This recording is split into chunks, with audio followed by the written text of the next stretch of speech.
Let's go to Mitch in Boise, Idaho. Mitch. I love that name. What's up, brother? Good morning, Dr. John. How are you doing? Good, man. How are you? Doing okay. Thanks for taking my call. You got it. So what's up, man? So, in a relationship, I guess you would say at this point, started dating a woman. Hold on, man. Yeah. You guess I would say at this point. Sounds like y'all are madly in love, man. So, are you in a relationship or not in one? Well, let me explain. Uh-oh. Several years ago, I started dating a woman, and at first it was long distance. As time went by, she was able to move closer. We started to become serious. Yeah. Started talking about marriage. And then, big things are children, religion, and money. And so when we started doing things like traveling to see builders and architects, she became very nervous. When I sat down to talk about, my financial situation, she became very nervous. She would miss appointments to talk about her financial situation, and it just, things got really weird really quickly. How old is she? She's probably in her early 40s. How old are you? Late 40s. Okay. Has she been married before? And, no, she has not. Have you? No, I have not. Engaged, but not married. Okay. And then at the end of all of this, it turns out that I didn't know who she was. And I mean that on all levels. I didn't know her parents. I didn't know where she grew up. I didn't know where she went to school. I didn't know Did she lie to you? anything about her. Yeah, I didn't know her name, John. So she was like living a lie all this time? A very, very elaborate lie. Whoa. In the end, she started having depression, alcohol abuse, suicidal ideation. I'm trying to work with her to get her treatment, but I want to move on. Yeah, why? Why? You're married to, you're dating a fraud. Yeah, I am. But I'm worried about her kids. I'm worried about her. I'm worried about her doing harm to herself. Yeah, I mean, there's a humanitarian responsibility there, which I get, and you need to put her in front of professionals that can do that kind of work. Is this somebody? I mean, I'm speaking for you. Maybe you realized everything was an elaborate lie after all this time, and you're cool with it, and you're like, it's cool, shake it off. I'll forgive you, and then let's move on. Let's create something now under reality. I mean, is that where you're at? Or you want out of this thing? No, I'm done, because I tried that once, and then there were more things came to light. Yeah, so. Dude. I mean, this is heartbreaking because you thought you were going to spend the rest of your life with this woman. Have you sat in that for a minute? Yeah. Like, this sucks. Yeah. No, I want to move on, but I don't want to move on under a lie under the next person without having, ended it with this person. But I'm concerned if I ended it with this person, she's going to end up in a bad place. Yeah, and she might be.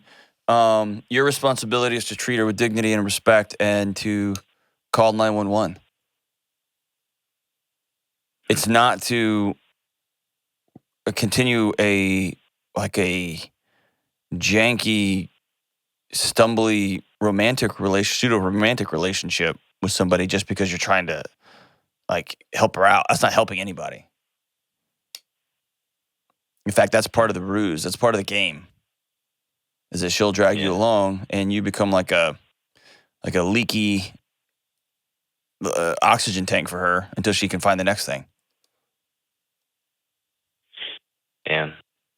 Yeah, man. If you're done, be done. With bold conviction. And she's made some choices. She's got some significant challenges. Yeah. But she took advantage of how long y'all have been together, man? About 6 years now. Yeah. So that's hard, man. Slice of my life gone. Yeah. And my hope is you can sit in that grief for a season and then look back and say, even though it was a lie, y'all had fun. You did laugh, right? There was romance. I mean, it's not with the person you thought, and it's not in the way you thought. I mean, the whole thing, I don't know, dude. That's hard, man. Yeah. Not even hard. That's devastating. I'll just use that word. And have you ever listened to this show? This show, no. I've heard you on the Ramsey show. Okay. On the other shows. So you probably haven't heard me say this. One of the most devastating things about what you're experiencing is somebody lied to you and they played a long game on you, and that's devastating. It's unnerving. But what I find most often is that Mitch suddenly doesn't trust Mitch anymore. Like, how in the world did I miss this? And every new person you meet is this big, like, well, my signals were off last time. I don't know. And it comes across as you don't trust them. But often the major distrust is in you. And it's unnerving because you don't know which way to walk anymore because you don't trust your feet anymore. You don't trust your eyes. You don't trust your heart. You don't trust anything anymore. And you got to own that. Otherwise, it will affect every new relationship you're involved in. And you thought you won this one, huh? Like, I could just imagine you're 44, you're 43, you're starting to think like, man, I'm just going to be a single dude. And then you find somebody, and then she moves in or moves out and whatever, and then suddenly you're like, you allowed yourself to believe. Is that right? Yeah. That's a good way to sum it up. You're going to slide into this deal under 50, have the last back half of your life to ride or die with somebody, and dude, she's a fraud. I hate that for you, man. Yeah. I just don't want you to minimize that. And again, I'm speaking to you and everybody listening. I don't want you to minimize how big of a deal this is. This is heavy. Yeah. So you're done? Yeah.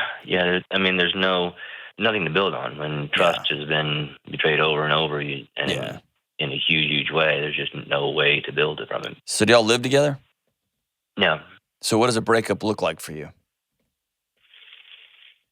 Breakup would look like a phone conversation. That can you do that in person? Yeah, probably could. Probably should. So here's what I would recommend. After 6 years of somebody who's made a series of really unfortunate character choices and is probably struggling with a lot of physical mental health challenges. Am I right on both of those? Yeah, I think there's a lot going on with her that she needs a lot of help. Okay.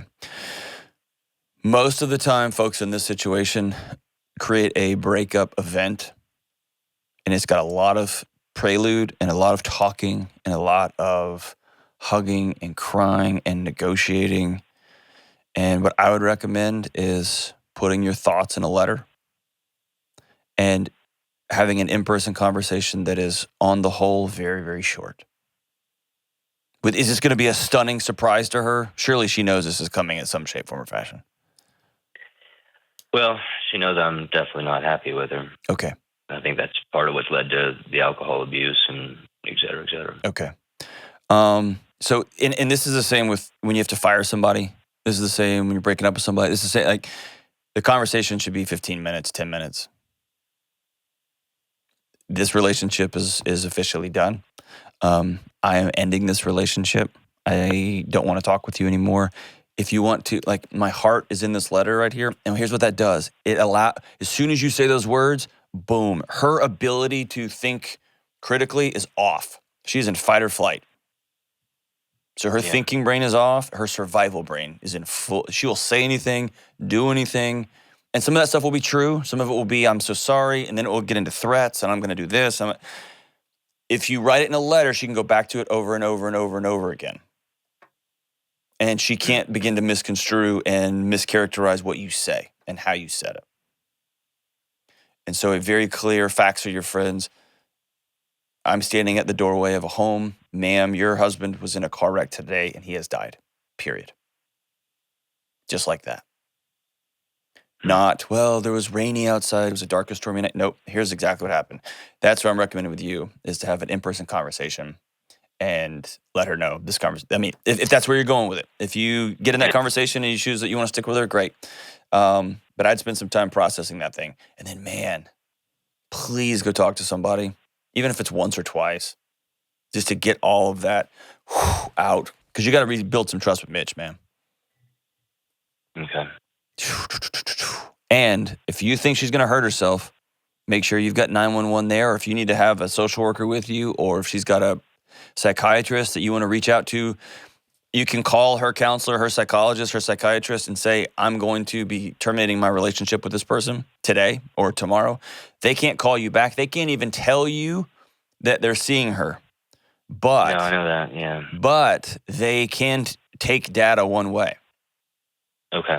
And they may know, oh, crap, I need to reach out. And what you're doing there is you are putting the impetus on the professional. You are saying, you are equipped to deal with this. I am not. I'm not a suicide expert. I am not a crisis response expert. You are. So here you go. I'm calling 911. And that's where your responsibility lies there. And I know this sounds harsh and clinical. I don't want to see you get dragged into the next 9 months of I'm going to kill myself, I'm going to not kill myself, because you're not equipped to handle that. That's not you don't have the skill set to deal with that. Is that fair? Yeah, that's true. Cool. Man, I'm sorry, brother. Okay. I'm sorry. All right. Well, I appreciate the direction. Anything else I can help you with? I feel like it's a bummer call, man. I don't know. I wish I could have given you dude, just say this and it's going to be cool. Right. But it sounds like you call like you already know, man. I mean, I knew it wasn't going to, I don't know, get better. It's just trying to find a way to take my life back. Yeah. So. Well, dude, I'll walk with you. If you want to call back after this thing's, like, the smoke clears a little bit and, like, now what's next, man? I'm happy to walk with you on that side of it, too. Okay. All right? All right. Thank you very much. All right, brother. I'm grateful for you, Mitch.